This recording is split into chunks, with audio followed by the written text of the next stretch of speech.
Last time on iHeart Pickleball, we met Pickleball Ken in Colorado.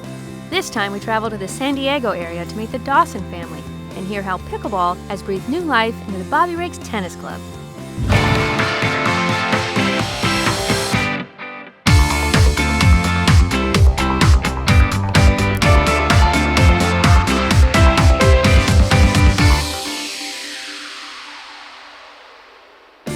iHeart Pickleball is powered by Highlands Leg Cramps, proud supporter of pickleball players everywhere. Bobby Riggs was the former #1 tennis player in the world, famous for being the only person ever in the history of tennis to win Wimbledon in singles and doubles and mixed doubles the same year. And he also became famous for his Battle of the Sexes matches against Billie Jean King. He goes down in history as one of the great tennis figures of all time. I'm Steve Dawson. This is my wife, Jennifer. I'm a tennis pro here at Bobby Riggs Tennis Club. I've been a tennis pro for probably about 30 years. Bobby Riggs Tennis Club is located in Encinitas, California. Perhaps most famous based upon the museum we're sitting in, which is the Bobby Riggs Tennis Museum. It's host of his 3 Wimbledon trophies, his US Open trophies, and the memorabilia he's collected through his entire life. Once upon a time, 3 people came here to the club. They were a group of stranded pickleballers that had just exited a tennis club down the street because that club no longer made them feel welcome. Approximately 3 years ago, myself and another lady decided to come over here. And they came here and said, Steve, can we play here on a weekend afternoon? He was tennis all the way, and he was a little bit standoffish. However, we convinced him to allow us to try to play pickleball here at the facility. Saturday and Sundays are dead. I'll give you the courts from 2 to 5 when no one's here anyway. Put down your lines. They would actually come in and tape them down Saturday afternoon, and then take them back up Saturday evening because people would play tennis on Sunday morning, and then they tape them back down again, and so this would go on. A lot of tape. Yeah, 6 months this went on. I do remember putting tape down, and I was really good at putting my foot on the tape and letting somebody else do the pulling. It started with maybe 15 people, and 6 months later it was probably 60 or 70. Steve got involved, and he learned to play the game of pickleball. Well, he loved it.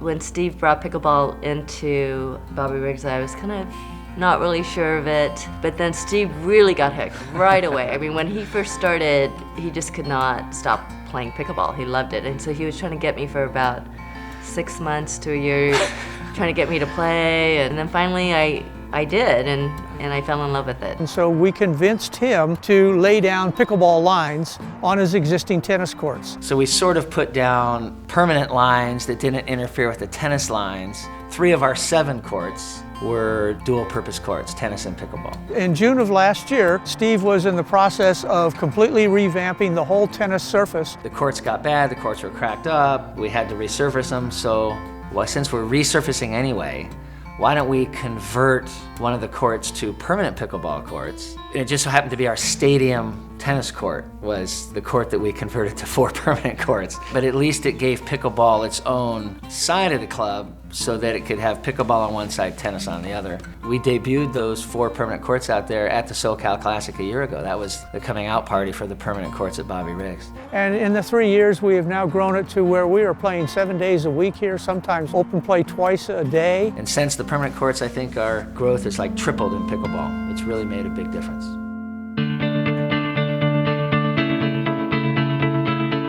Both our boys are addicted to pickleball, love it. When I first saw pickleball, I thought it was pretty weird, and eventually one of the neighbors, this little 12-year-old kid, was like, hey, Callan, come play with me in this little social tournament. And I was like, all right. And then ever since then, I got hooked and been playing 2 to 3 times a week ever since. Callan and I have played one tournament together in our lives, and it was Nationals 2015, where we made it all the way to the finals, coming through the back draw. We played like 10 matches or 10 hours. It's one of the great things about pickleball is here as a father-son going to the national championship of a sport. How great is that? But I was just totally thrilled with being there and being there with my son. I mean, to me, that was the greatest thing that pickleball has brought to my life. That's what makes pickleball such an awesome sport is that, I mean, I can go out there and play 2 19-year-old kids and have a blast, but I can also play someone like my dad or Scott Moore, who are almost 30 years older than me, and I still try my absolute hardest, and it's still a great game, and it's still just as fun. Our kids' grandpa and grandparents are out here playing. My 2 boys play regularly with them. Their aunts and uncles play, their cousins play, so literally on any given weekend, you'll have 3 generations generations of Dawsons and Larkings out here. Yeah. Jennifer Dawson is my sister, and we grew up playing tennis together since we were little kids. Steve and Jennifer instituted pickleball here. At first I was reluctant because I was already so invested in tennis, but my husband and I are empty nesters now, and we really wanted to find something to do together. And so we thought, we'll try pickleball. We can learn together and start at the same place. So we've been playing pickleball ever since. Bobby Riggs Tennis Club is a place where both tennis and pickleball succeed and grow equally, and people of both sports come together and make this whole facility happen. We coexist like that little bumper sticker. I'm still really involved in tennis, traveling around the world, playing tournaments and representing the U.S. in the International Cup team. A lot of times people will say, oh, I can't play pickleball while I'm playing tennis because it's going to screw up my swing, but I've found that it actually helps my tennis. We'll both play tennis today and we'll both play pickleball tonight. She has a tennis tournament in South Africa, then we're going to go to U.S. Open. U.S. Open for pickleball. My name is Michelle GRANIERI. I've been playing tennis most of my life. I decided to take up pickleball at the end of the summer. My husband is not a tennis player and decided we wanted to try sport together. Honestly, I think we were hooked after the first lesson. We were able to go play matches that same day and compete, and it's been really fun. We play twice a week together, and I still also play tennis twice a week.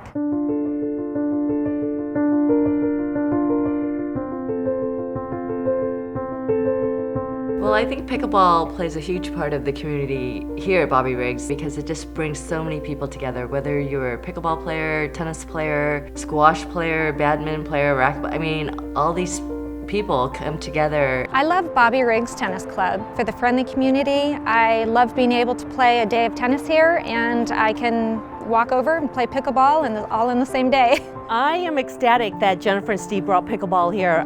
It was a sport I was reluctant to try, but now that I've dipped my feet into it, I'm thoroughly hooked. I'm not ever going to give up tennis. I've been playing it for my entire life, and I'm happy that I can play pickleball and tennis and hopefully do it for the rest of my life. If the tennis club's considering pickleball to enhance the experience for the members and financially bring in more revenue, I would say it's crazy to not have pickleball because oftentimes they're done on different hours and different days. So it makes no sense to have courts sit there and bake in the sun when they could be generating revenue with a growing population of pickleball players. And I think if you're debating whether you should bring pickleball into the club, I think you can always try it the way we did by first taping some lines, bring in some portable nets, and then, kind of go in stages. It seems like there's always people here and just makes the club seem more packed and more crowded and more things going on, yeah, because there's always people here. Well, what I like about the Bobby Riggs Tennis Club is the staff and management. They have embraced pickleball in such a fashion that we've been able to grow this tremendously. It was great being here in the beginning at pickleball. I see the future as continually growing. Bobby Riggs was not just a tennis player, but a paddle tennis player, and he loved all sports with paddles and balls. So if Bobby Riggs were alive today, there is no doubt that he would be thoroughly addicted to pickleball and playing pickleball every day here at the Bobby Riggs Tennis Club. No matter where you are, pickleball can bring us together to celebrate community, learn new things, and have fun. If you know someone we should feature on a future episode, we would love to hear from you. All you have to do is send us an email and tell us your idea. This episode of iHeart Pickleball has been brought to you by Highlands Leg Cramps, America's #1 over-the-counter leg cramp medicine. For more information, go to highlands.com.